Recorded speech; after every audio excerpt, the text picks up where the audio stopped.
Boker Tov, good morning everyone. Baruchim Abbaim. We're getting ready to start. Baruch Atah Adonai Eloheinu melech haolam she'akol niyeh b'varo. Okay, thank you. I ask everyone once again at the beginning of this year just to turn off all cell phones. Thank you so much. And we're still in the middle of this very beautiful Mishnah that is Mishnah Gimel at the beginning of Pirkei Avot that was said by Antigonus Ish Socho. But as we begin the Shir every single week, and this week is no different, of course, we start with the introductory statement, which is taken from Agodas Chelek in the Sanhedrin, and it says, Kol Yisrael yesh lahem chelek le'olam haba. All of Israel has a share in the world to come. We begin Pirkei Avot every single time we learn with that very powerful and important positive statement that we have to keep in mind on a regular basis. Kol Yisrael, all the Jewish people, individually and collectively, yesh lahem chelek le'olam haba. We have a share in the world to come. It gives us an opportunity to reflect upon this special relationship with Jews and HaKadosh Baruch Hu, and that no matter how things seem to be, ultimately it ends up that we have a chelik in the olam haba. Shenemar, as it says in the pasuk, Yeshayev amei kulam tzadikim, and your entire nation is righteous. Leolam yeshu oretz, they shall forever inherit the land. Neitzer matoi, they are the branch of my planting. Maaseh yodai lehispa er, the work of my hands, that I may be glorified, says Hashem.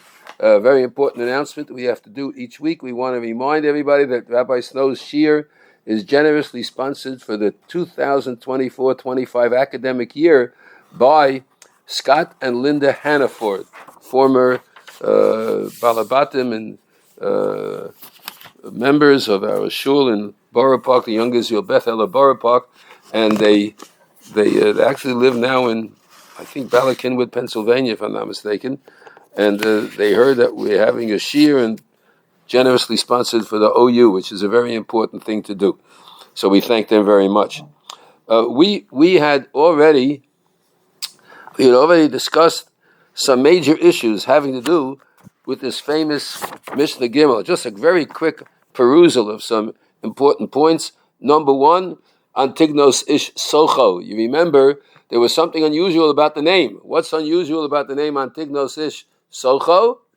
What? Greek name, right? Normally we don't give names of Chachamim, Tanoim, great rabbis, give him a Greek name, But he was given a Greek name. So we proposed that possibly this is also due to the famous statement that happened with Alexander the Great. The Gemara in Yuma, as it tells us, that when Alexander the Great met with Shimon HaTzadik, and he was convinced not to press his desire to go into the Kodesh Kadoshim, he accepted Shimon HaTzadik's statement. I'll tell you what, I'll give you a consolation prize. What's the consolation prize? Every Jewish baby boy that's born this year will be named after you. That's how we get the name Alexander in Hebrew. What does Alexander have to do with it? There was an Avram, the Yitzchak, a Yaakov. There wasn't an Alexander or a Sender. Sender is also from that. Sender, Alexander. Yeah, Sender. So that's not a Jewish name necessarily, but it became because of Shimon HaTzadik. And possibly, when it came to Antigonus Ish Socho, Antigonus also was a very benevolent ruler, and the Jewish people accepted the name Antigonus, and consequently, his name remained. And he came along and he said, after he was Mekabel, he accepted the tradition in the Mesorah line from Shimon HaTzadik, and he used to say, Al tiyu ka'avodim ha'mishamshin esarav al manas lekabel pras. Don't be like the servants, the avodim, that serve the master on condition that you're going to get a pras. Al manas lekabel pras. On condition of getting a pras. And we already went through a little bit of a discussion about the fact that al manas has a very serious implication, because the Gemara says that al manas is as if it's happening right now, and consequently don't be a servant who is serving the master on condition that immediately you're going to get reward. It can't be immediate, but rather at some point down the line you're going to get the reward. And we had a discussion about the word pras, and that's where we're on now. Al manas lekabel pras, on condition that we're going to get a pras. What do you mean by the word pras? So pras means prusa. Prusa means a piece. And a piece means not all. In other words, don't serve God on condition that you're going to get some piece of the reward. Maybe Antignos is trying to say, don't sell yourself short. Don't be a servant who serves the master because you want to get a little bit of a reward.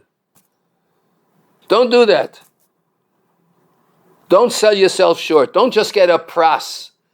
Think of it more positively. When we serve Hashem, there's a guarantee that we're going to get not just a piece of the reward, but we can actually hope for the entire reward, which Hashem himself tells us. In fact, in this week's Sedja, if you're going to go in my statutes, then I'm going to give you I'm going to give you the rain in its time, and the fruit of the land is going to be given out. And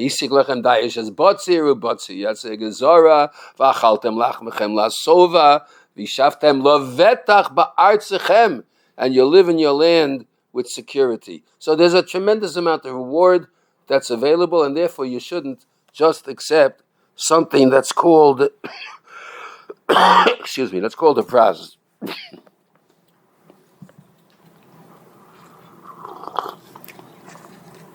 Okay, and that's where we got as far as the discussion of pras was.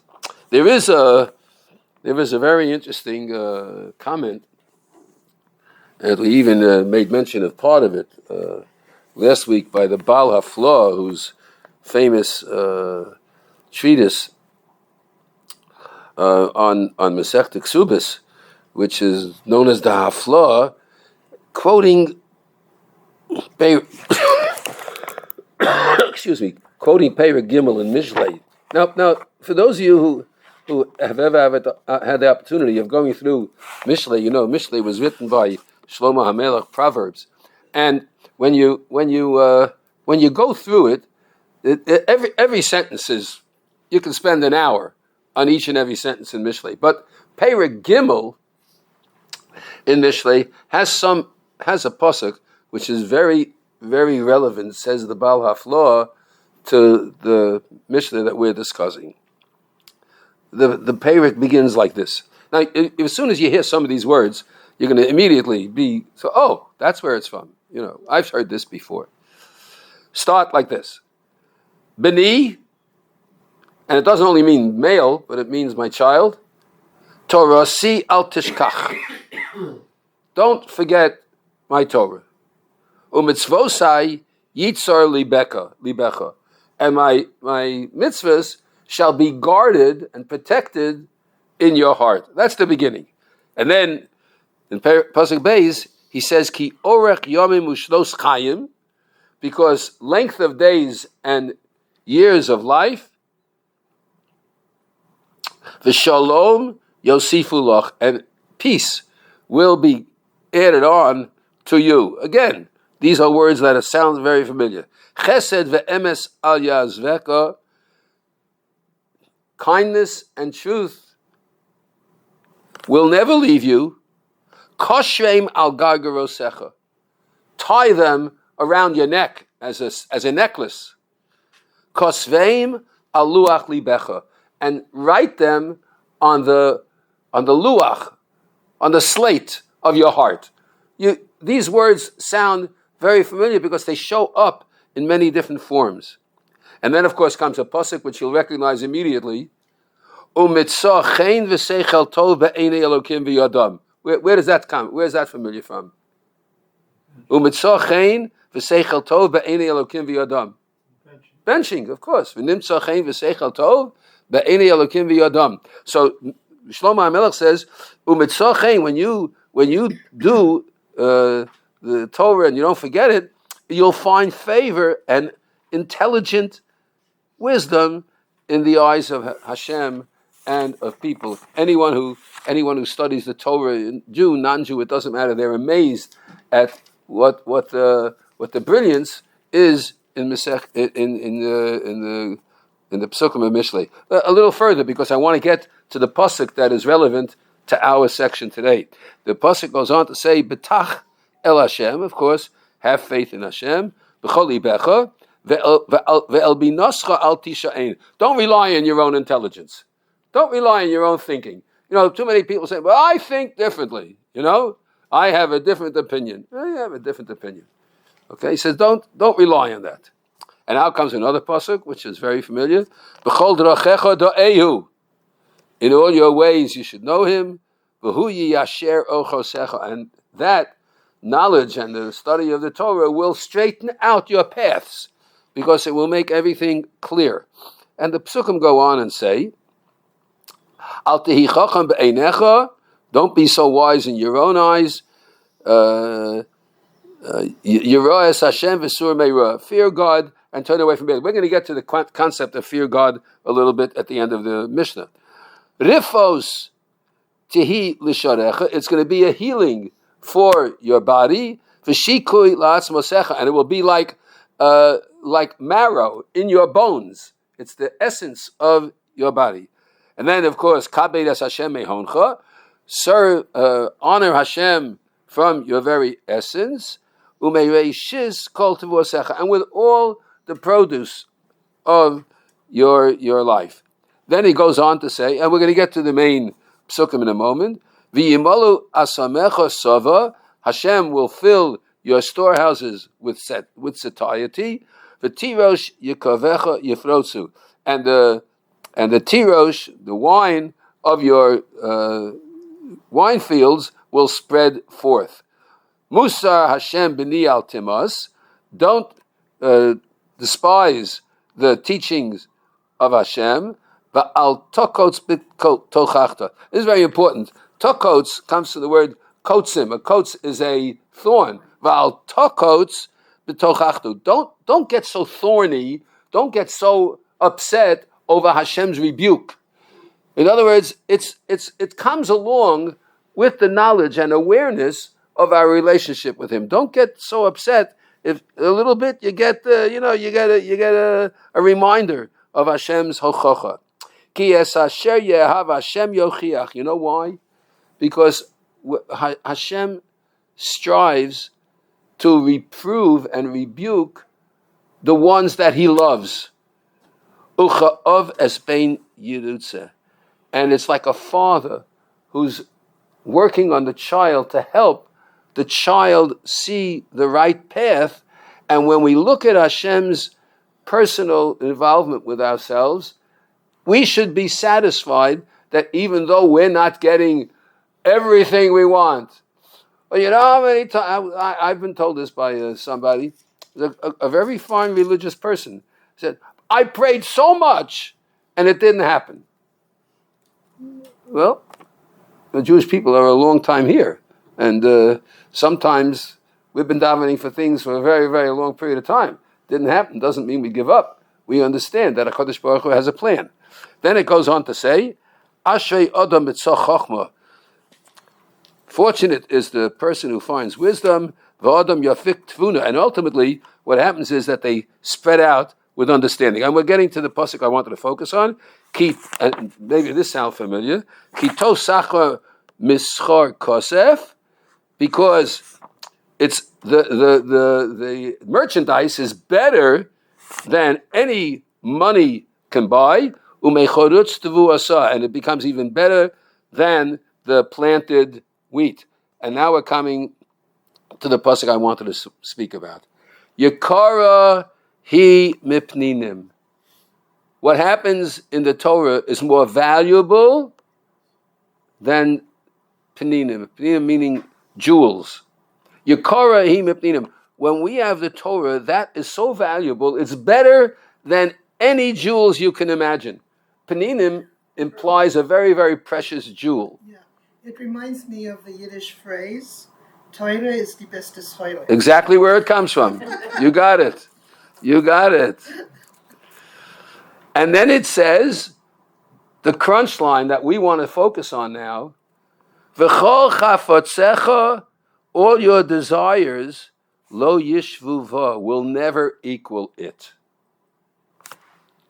A person is under the impression that says Antignos ish socho, al tiyu ka'avodim ha'misham shenesorav al manas lakabel pras. Don't be like the servants who serve the master in order to get just a piece. You know why? Because kol chafotzecha lo yishvuva. All of your desires are never going to be equal to it. You can't accomplish anything in life that you want without relationship to the Torah, because nothing that you want will ever be equal to what comes along with the observance of the Torah. And that's why Antignos was trying to say, sometimes, says the Baal HaFlaw, what happens is a person will, let's say, ignore possibly or look away from the performance of a mitzvah because it's going to cost me too much money. If I have to get up to go to the early minyan because my work schedule says that I can't come to the late minyan, so I'm going to daven the short form. Whatever that short form happens to be, because there are a lot of short forms. If someone really has a problem, okay, so they can't daven the whole davening. So what do? They say Baruch She'amar Ashrei. They say from Yistabach to after Shmoneh Esrei, and then they Aleinu, goodbye. Okay, all right. And if you really press for time, there is in the Shulchan Aruch has a discussion about saying a tefillah ketzara, meaning you can say the Shmoneh Esrei of Havinenu, which is one bracha, which includes all the other brachas. If your mamish don't have time and you can't, let's say someone is working and it's impossible for them to stop the working. Maybe they're a surgeon and they're in. Well, that of course, Pikuach Nefesh is going to take precedence. But I'm just giving an example. Maybe you're a computer analyst that's on a computer program that 10,000 people are waiting for you to accomplish or whatever. And you can't stop. But you have to say something. So you say the Havinenu. It includes all the other prayers. But what if is that the Lechatchila approach, or is that the B'di Eved approach? Is that the bottom line when you have no choice, or is that your first choice of doing the job? So when it comes to the halacha, there are so many times where it says, but if you do this, it's okay too. But if you do this, it's okay too. Does that become the go-to path of observance? Of course not. That's only, in the inevitable case where you can't stop. But it shouldn't become the go-to program that you're in. And that's what Antignos is trying to say. He's saying, in order to sell yourself short, because what you're going to do is, it's true, you're going to accomplish that, you'll get the mitzvah. But what are you doing? You're giving a value. You're saying this mitzvah is only worth so much because I make $4,000 an hour, and I'm only going to do a half an hour, so it's $2,000. I put a value on the mitzvah. But that $2,000 is a pras compared to what could be done if you were able to do it, the full thing. So the Baal HaFlaw is coming along and saying, don't sell yourself short. Don't say that it's equal to this, because lo yishuva, chochafotzecha lo yishuva, all the things that you are interested in will never be equal to it. And the next pasuk tells us, orech yom b'mina b'smola osha v'chavod. There is length of days in the right side of the mitzvah, and when it comes to the left side, osher v'chavod. I just want to finish two psukim because it ends up with that ending the section. It's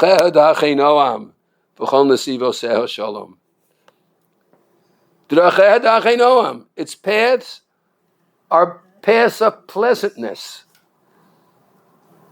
One of the things that we have to be aware is that when we deal with a situation where we want to accomplish to get the Torah to be acceptable and understandable, one of the things that we must do is always to try to give a path where the paths are looked upon as being pleasant. One of the things that is one of the biggest turnoffs to, you might say, those who are looking to have a turnoff, is that they say they're not pleasant people. And that, says Shlomo HaMelech, is not a good thing, because its ways are ways of pleasantness. And all its paths are peace. So if we can portray a situation where people say, nice people, they're very nice people, that in and of itself is going to be a boon for others to join in. And of course, the last pasuk in this section, it's a tree of life to those who grab hold of it, and those who support it are so fortunate. It's interesting that when it comes to the psukim here, you have to think about what's the picture here? It's a tree of life to those who grab hold of it. Well, machazika means you're holding on with chazak, with power. Why is it that sometimes the Torah is looked upon as a tree of life that you got to grab onto it, and at other times, v'somcheha, but those who are leaning against it, they're tomech on it, mu'ushar, they are so fortunate. What a contrast from the beginning of the pasuk to the end. On the one hand, you have this picture of a tree of life that people are grabbing onto to hold on for dear life. You know what's happening? There's a tremendous wind, and the wind is blowing, and you're getting threatened to be blown away with the wind. So what do? You go over to the tree and you grab onto the tree and hold on. As the tree bends, you'll bend, and the roots are so deep it's going to hold on to you. And the picture there is one of holding on for dear life. And then the other side comes, v'tomcheha me'usha, and here's this guy, he's leaning on the wood. Oh man, it's so comfortable here. I can stay here all day, no problem. Because tomcheha me'usha. So that's the Torah. It's amazing. You can have the best time in the world and just be leaning comfortably, waiting for the 5:10 bus that doesn't show up for 20 minutes, and you're just leaning against the tree, and you're okay. And at other times, you got to hold on because the winds of change are coming, and you have to grab on with all your strength in order to be able to survive. So this section in Mishlei, quoted by the Baal Haflah to explain Antignos Ish Socho, is powerful because it's telling us, don't settle for less. Don't sell yourself short. Don't put a price when a mitzvah comes your way. Don't put a price on serving Hashem so that you're going to get a small shtickle of the reward. Just to get a little bit. Ella, you want to get it so that you can capable of getting the whole thing. Okay, so that's another way of explaining our question that we had about this. There is a fascinating, I want to share this with you, a fascinating comment in Mishlei by the Baal HaTurim. And he says the following. I have to read this to you. You got to hear some of this. It's unbelievable. He says, when it says Eitz Chaim Hi, it's a tree of life. What kind of tree are we talking about? Because it says it Eitz Chaim. What kind of tree is it talking about? Says the Baal HaTurim, Kapos Timorim. What kind of tree is a Kapos Timorim? Dates.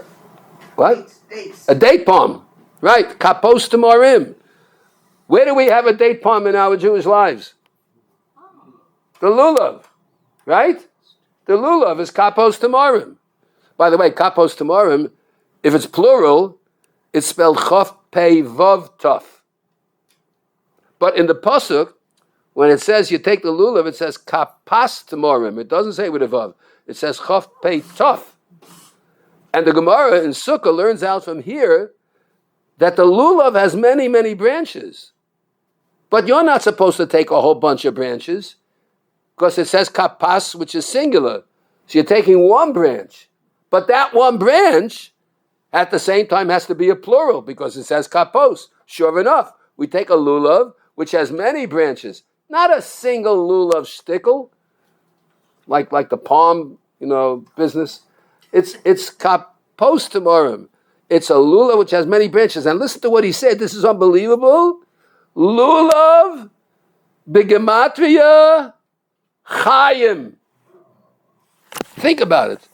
Lulav is Lamed, Vav, Lamed, Beis. So Lamed and Vav is 36, right? Another Lamed is 66, and the Beis is 68, right? Right?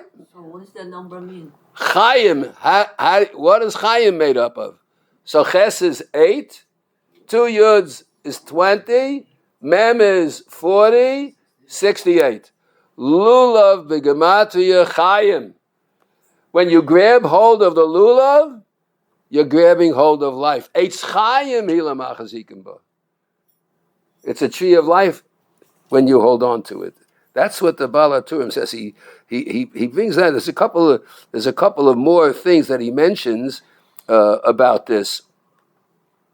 When it comes to the tribes and the counting in the beginning of Bamidbar of all the Shvatim, when we read Bamidbar next week, so Yetz Hashem, we're going to mention all the names of the Shvatim. You'll notice that it says the different names of the Shvatim. It says Ulamate Reuven, Ulamate Shimon, and so on, Ulamate this and Ulamate that, and so on and so forth. And then it says Mate Yisachar, the brand, the Shevet of Yisachar, Mate Zavulun. It doesn't say Mate Zavulun. It leaves out the Vav. It says Mate Yisachar, Mate Zavulun. Because Zavulun, which means the ones who served and worked in order to support the learning of Yisachar, were considered one Shevet. And that's why Antignos Isocho says, Al tiyu kavodim amisham shenesarav al menas, but rather it's all one thing together.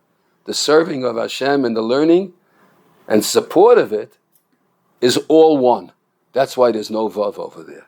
Okay, so that sort of encapsulates what we mean when we say that there's a lot more in this Baal HaTurim. If you have a chance to take a look at it, it's in Mishlei, in Pirkei Gimel, right at the beginning, and you'll see how beautiful it ties in with what Antignos Isocho was trying to say over here. Okay. There's a very interesting pasuk in Megillas Rus, which Yetz Hashem will have a chance to read on Shavuos.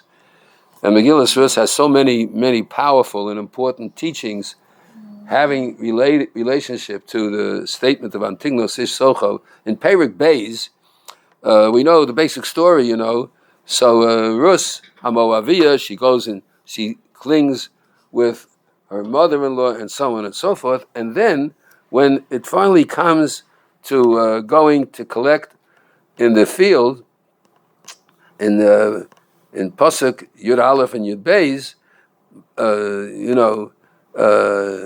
what happens is that Rus meets with the owner of the field, and but the pasuk says that what does Rus do? Vatipol al panea, she falls on her face before the master, so to speak. Vayishtachu ortza vatomer elov, and she says to him, Madua matzasi chen be'einecha la'kireni. How come you're paying so much attention to me? V'anochi nachriya. I'm not even Jewish. Why are you so kind to me? So Vayan Boaz answers her and says, Vayomela, who God li, it has been surely told to me, Kol asher sis escha moseich, all that you did for your mother-in-law, Nami, acharei mosi sheikh, after your husband passed away, vata azvi avich v'imech, and you left your father and mother, v'eretz moladeteich, and the land of your birth, v'techi el am asher lo yodat mol shilshom, and you went to join a nation that you had no knowledge of prior to this at all. And then Boaz gives her a bracha, and he says to her, Yishalem Hashem pa'olech. Hashem should pay back your work, your efforts. Remember that we're studying the MISHNA, which says, Al tiyu ka'avodim ha'misham shenesarav ha'manas kabel pras. So Boaz is giving her a full bracha. He's not saying just a little bit. He says, Yishalim Hashem po'olech, and watch the next words. Usehi mas korteich shleima meyim Hashem Elokei Yisrael. And your schar, not pras, not a little bit. Usehi mas korteich shleima, and your schar should be complete. Meyim Hashem Elokei Yisrael, from Hashem, the God of Israel. Fascinating. Take a look at the word shleima. Usehi mas korteich shleima, and your reward should be, what's shleima? Complete, right? How would you spell shleima? With no nekudos, remember, we're talking about Megillas Rus. How would you spell it? Shin lamed yud mem hey, right? Doesn't spell it that way. It says, Usehi mas korteich shin lamed mem hey. You know what Chazal says? Usehi mas korteich shlomo. Oh, who came from Rus? Not only David, but Shlomo. Who wrote? Mishle, that we were just learning. Usehi mas korteich shlomo. And your reward should be complete. Should be Shlomo HaMelech, who taught the world of what we just said in Mishle. What do we say? That there's lo yishvuva. Nothing that you can hope for in this world will ever equal what the schar is. And that's why Boaz gives her a bracha, Usehi mas korteich, al tiyu ka'avodim ha'misham shenesarav ha'manas lekabel pras. Don't just take a piece of the action. Don't sell yourself short and say, I'll just take a little bit of the reward. But it should be shalomo. It should be complete, and it should give us like Shlomo HaMelech. You should know there's a very interesting Gemara that sort of hints at this. There's an interesting Gemara, a famous story with Rabbi Hanina ben Dosa and his wife in Masechta Tainis on Daf Chaf Hey Amar Aleph. Very well known, a well-known story. A lot of people have heard about it. Going through it is fascinating because what happens is that when you study it a little bit, you get the impression that I'm reading something before this, okay, because it's a couple of Masechtas all together. Okay, what happens over here is okay, and this is not the Gemara. Oh, because it's all mixed in Baruch Hashem with so many nice mefarshim. All right, but he says like this in the Masechta on Chafei Amar Aleph. It says the following. There's a whole bunch of stories here. Rabbi Hanina ben Dosa, and at some point they were very, very poor. The Gemara goes on and tells a couple of stories about how absolutely poor they were. And one day, okay, says the Gemara, Amr le devisu. Rabbi Hanina ben Dosa's wife said to him, Ad emas nezel v'nitztayr kulahai. How long do we have to go and suffer so much for Torah? We're so poor. The Gemara has a number of stories of how poor they were. We don't have time to go into all of them. But she says, "What? How long? How much longer are we going to have to put up with this poverty?" Amar Allah. So he said to her, "No, mine of it. What can I do? So what do you want me to do? What am I supposed to do?" So she said to him, "Ba'i rachamei denesiv l'chamidi. Why don't you ask for some mercy that Hashem should give you some of the reward that you're going to obviously get in Olam Haba? There's a tremendous schar available. So say, you know what? I know I'm due $100 million. So give me $1 million in the meantime on down payment, and we'll manage for the rest of our lives like this. Why do I have to suffer so much? So he listened to his wife. Ba rachmei. He prayed for mercy. Yotzasa kamin pisas yad. out came a hand. The Yavu lay Chad Kara the Ptura the Rachva. And he saw a hand came down with a golden leg, right? And gave it to him. And gave it to him. He had a golden leg of a table, and he could take the golden leg and he could sell it for X amount and live comfortably for the rest of his life. Choza b'chalma, and then he had a dream. Atiri tzadike da'achli aptora de dahava de isla tlaskari.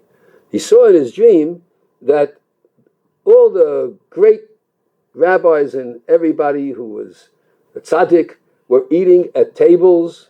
Now again, you have to take this as a metaphor because there's no eating in Olam Haba. And they're all eating at a table with 3 legs. The table had 3 legs. Why isn't it a table? What's it got to do with a table with 3 legs? Why not a table of 4 legs? Why do it have to be a table of 3 legs? The Moshe explains that we're dealing with Perek Aleph in Pirkei Avot. So what do we say? Al shlosha dvarim ha'olam omed, right? Al TORAH, al avodah, al gemilas chasadim, and all the things that I mentioned. So those are the 3 legs that hold up the world, and they're eating all at the table with 3 legs, right? Va'at ochelet aptorah de treikari, and we have to sit at a table with only 2 legs. I guess that if you're eating a steak and you have to cut it with 2 hands, so you're gonna have to hold up the table with one of your feet. Not too comfortable in Olam Haba, sitting over there with missing that golden leg. So Omra Lei, so she said to him, Neicha lecha de meichel akule achli akule alma absora de mishlam v'anan absora de mechosa. What, would you want everybody else to be sitting at a table that have all the legs, and we're sitting at a table that's missing, right?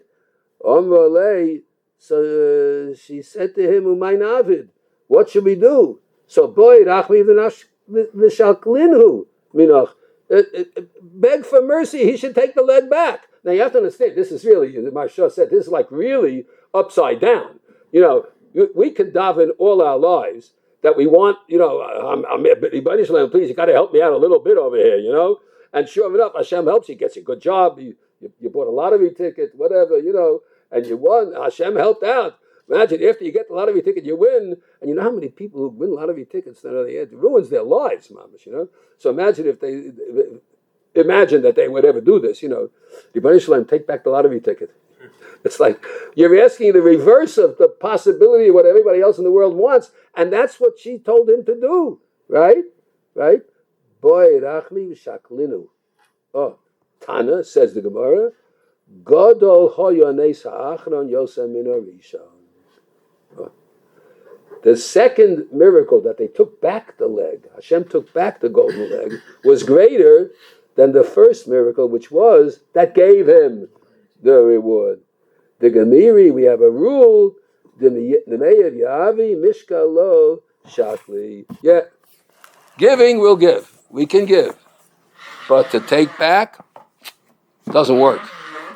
It doesn't work. So here you see again, there's a possibility of getting some reward, but not all of it. And that's why Antignos Issocho said, don't settle by saying, I want pras. I want a little reward. He gave it back. I don't want it. I don't want to sell myself short. I don't want to set a table with 2 legs. You're missing something vital over here. And that's why Antignos Issocho is mentioning this at this juncture. Okay, a little bit more. We have just a few more minutes. I want to finish a little bit more. There is another statement that we find in the benching that we say on a regular basis. Rachamim v'chayim v'sholem v'chol tov, right? Umi kol tov al yechasreinu. We're asking for so many things, right? V'rachamim v'chayim shalom v'chol tov v'mikol tov. What? V'mikol tov le'olam al yichasveinu. Right? What are we asking for when we say v'mikol tov le'olam al yichasveinu? From all the good should never be missing from us anything. You know, we said so many things. Okay, Lavinu, Malkenu, Adivenu, Borenu, Goalenu, Yotzvenu, Kedashenu, Rowenu, Yisrael, Melech Hatov, Melechol Shivol, who hativ, who mativ, who yativ lanu, who gamalanu, who gomlenu, who yumalenu la'ad, lechein, lechesed, la'achamim, and so on and so forth. Umikol tov, la'olam ha'yichasvenu. What are we missing? What if we didn't say that sentence? What would be missing? What's this umikol tov, la'olam ha'yichasvenu? Says the Baal HaFloor again, because what we're saying is we don't want anything to be missing from our Olam Haba. Just like Rabbi Hanina ben Dosa and his wife didn't want anything missing from the Olam Haba. Umi kol tuv le'olam al yichasveinu. We should never, from the kol tuv ba'olam haba should not be missing anything. We don't want, says Antignos Ish Socho, that we should be mekabel pras in this world, and that little pras will be our ultimate reward. We want much more because we want Olam al Yechasveinu, and therefore Antignos Isocho says, Al tiyu kavodim hamshamshin asarel manas lekabel pras. Don't take the pras because you don't want that. You're going to ultimately want to give back the pras. What you really want is to be called tuv leolam al Yechasveinu. So you don't want a pras, but you want what Hashem promised in this week's Sedra. V'nasati shalom ba'aretz u'shchavta v'eimach rid. Vishbati Chayera bin Haaretz, and so on and so forth. Okay, there is the end of that Mishnah. The end of this Mishnah is very, very significant because the end of the Mishnah, Antignos Ish Socha makes the statement and he says, "V'yehi moreh shamayim aleichem," and the moreh shamayim should be on you. Now, what's moreh shamayim? So it means yirah shamayim, moreh shamayim. The fear of heaven should be on you. The whole question of what is fear? What is this Yirei Shamayim we're supposed to have? Well, how are we supposed to feel when it comes to HaKadosh Baruch Hu? Yirei Shamayim. You have to be a God-fearing person. What are we supposed to be afraid of? That Hashem's going to zap me? You know, I shouldn't do this because Hashem will. You know, you're starting up with the wrong guy. You know, he's going to hit you with something. Is that what we're supposed to walk around feeling? Are we supposed to walk around feeling that we're possibly going to be punished? And that's what Yirei Shamayim is all about? The humans have nefesh behemei and nefesh elokei, and it's not perfect. We're not supposed to be perfect. So you do the best you can, but... So what's the Yirei Shamayim? Yirei Shamayim is that, first of all, like you wouldn't go in traffic, you wouldn't go through a red light. The red lights, you have to define what the red lights are. Okay, so that's one shot. Okay, there's a lot to say about this. I guess I have to leave it for the next time. All right, I really guess I have to leave this for the next time. I'll tell if you Yetz Hashem next week. Yetz Hashem, I'll mention. I'll make a note about it to say this particular story. I'll tell you a story with Rabbi David Feinstein. That was said to me by the Reb David himself when we discussed this particular question of what Yirei Shamayim really is, and we'll open up with that next week before we go on to Yetz Hashem to the next Mishnah. But the Rav Yitzchak Karo, who was the uncle of Rav Yosef Karo, comes up with a very interesting explanation on this particular point, and he comes along and he says like this. V'himora shamayim aleichem means that HaKadosh Baruch Hu, He Himself, should look upon you in such a way that He be afraid to harm you. V'himora shamayim aleichem, that HaKadosh Baruch Hu loves you so much, just like a father loves a child, and would be so cautious about hurting his child. How much more too, when you do the mitzvahs that Hashem wants, Hashem will put an aura of protection around you, and v'himora shamayim aleichem, the fear that Hashem has of hurting anyone else will be upon you, and you will not get hurt because of it. Okay, Yetz Hashem, next week we'll continue with this. We'll start with this particular point, and then we'll go on to the next Mishnah. Have a wonderful Shabbos.